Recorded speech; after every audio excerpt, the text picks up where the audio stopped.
राजनीति में येचूरी जी का नाम हमेशा रहा है। कम्युनिस्ट पार्टी के वो महासचिव थे, लेकिन वो ऐसे नेता थे कम्युनिस्ट कि देश के सभी राजनीतिक पार्टियों को वो अपने ही लगते थे, प्रिय लगते थे। ऐसा बहुत कम होता है कम्युनिस्टों के बारे में।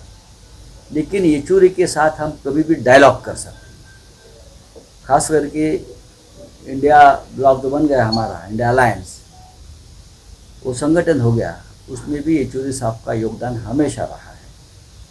जब जब इंडिया ब्लॉक की बैठक होती थी, येचूरी साहब वहाँ आते थे, अपनी बात रखते थे और बहुत ही संयमी भूमिका उनकी रहती थी। इतने जल्दी चले जाएंगे ही कभी हमने सोचा नहीं। मेरे पार्टी की तरफ से, शिवसेना उद्धव ठाकरे जी की तरफ से मैं उनको श्रद्धांजलि अर्पण करतो। तर देवेंद्र, जसं आपण म्हणाला की क्रोनॉलॉजी समजे, म्हणजे काल पंतप्रधान जे ज्या सरन्यायाधीशांच्या आरतीला गेले गणपतीच्या, तर देवेंद्र फडणवीस म्हणतायत की यापूर्वीचे सरन्यायाधीश हे इफ्तार पार्टीला देखील जायचे, मग आता आल्यानंतर इतकं गजब का माजवला जातोय? याचं कारण असं आहे की तेव्हाच्या न्यायाधीशांकडे महाराष्ट्राचा खटला नव्हता। तेव्हाचे जे न्यायाधीश होते, जे फडणवीसांनी जो शोध लावला, ते त्यांचं कामच आहे ते शोध करत बसायचे। कोण कधी कुठे गेलं होतं, कोण कुठल्या ह्याच्यात गेलं होतं, त्यांना दुसरी कामं नाहीत। देवेंद्र फडणवीस यांनी एक लक्षात घेतलं पाहिजे की ते न्यायाधीश एका सार्वजनिक कार्यक्रमात गेले होते, ते खाजगी भेटीला गेले नव्हते आरतीच्या नावाखाली। ते ज्या सरन्यायाधीशांविषयी बोलतायत, सांगतायत, ते सार्वजनिक कार्यक्रमात सगळ्यांसमोर, अनेक लोकांसमोर जाऊन ते त्या कार्यक्रमात उपस्थित होते। हे त्यांना माहीत नसेल तर त्या कार्यक्रमाचं व्हिडिओ चित्रण त्यांना मी पाठवतो, त्यांना पाहू द्या बसून। मुळात देशाच्या सरन्यायाधीशांनी अशा प्रकारे खाजगी स्वरूपाच्या भेटी राजकारण्यांबरोबर करणं हे सर्वस्वी चुकीचं आहे। गेल्या 3 वर्षापासून चंद्रचूड यांच्यासमोर महाराष्ट्राच्या घटनाबाह्य सरकारची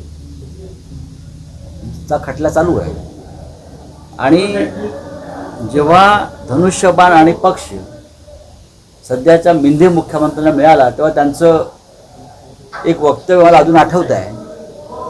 ते असं म्हणाले होते की मी नरेंद्र मोदी आणि अमित शहांचा आभारी आहे की त्यांनी आम्हाला शिवसेना पक्ष आणि चिन्ह मिळवून दिलं आणि त्यांच्यामुळे आमचं सरकार टिकलं। याचा अर्थ असा आहे, सर्वोच्च न्यायालय आणि निवडणूक आयोग या घटनात्मक संस्थांवर दबाव आणूनच सरकारनं त्यांनाही दिलं आणि त्याच चंद्रचूडना आज किंवा काल तुमचे प्रधानमंत्री भेटतात।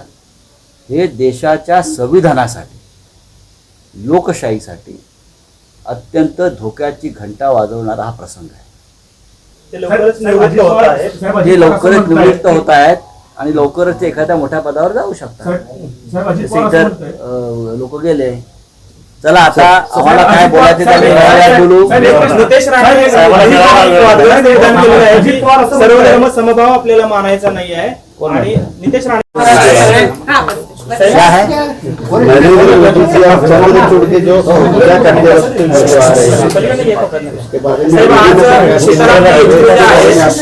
करते क्या है येचूरी के बारे में पूछ रहे हैं आप मराठीमध्ये बोला बोला। सीताराम येचूरी यांचं आज निधन झालेलं आहे। सीताराम येचूरींचं निधन ही आमच्या सगळ्यांसाठी, इंडिया आघाडीसाठी, देशाच्या लोकशाहीसाठी, संविधानाचं रक्षण करणारा जो आमचा एक फोर्स होता, त्या सगळ्यांसाठी धक्कादायक अशी बातमी। गेले 5 दशकं येचूरी हे देशाच्या राजकारणामध्ये तळपत होते। डाव्या चळवळीचा, कम्युनिस्टांचा एक संयमी, लोकप्रिय चेहरा, उत्तम वक्ता।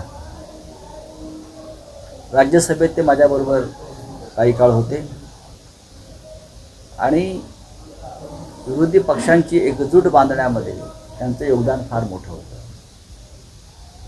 इतक्या लवकर ते गेले, ज्यांनी सतत संघर्ष केला विद्यार्थी दशेपासून। ते विद्यार्थी चळवळीतले नेते आणीबाणीत तुरुंगात होते। आज जे तुम्हाला JNU दिसतंय त्या JNUच्या विद्यार्थी संघटनेचे सुद्धा ते अध्यक्ष आणि नेते होते. आणि तेव्हापासून आम्ही येचुरी यांना पाहतोय. देशाच्या राजकारणाचं नुकसान झालं आणि एक अत्यंत अभ्यासू, संघर्ष करणारा आणि लोकशाही मूल्यांबाबत कोणतीही तडजोड न स्वीकारणारा असा हा नेता होता. आज उद्धव ठाकरे साहेबांनी पण त्यांना श्रद्धांजली अर्पण केली आहे पक्षातर्फे. सर इन हिंदी सर हाँ सर बोलिए. येचुरी साहब का आज निधन हो गया है इस पर सीताराम येचुरी जी का इस तरह से हमको छोड़कर जाना अचानक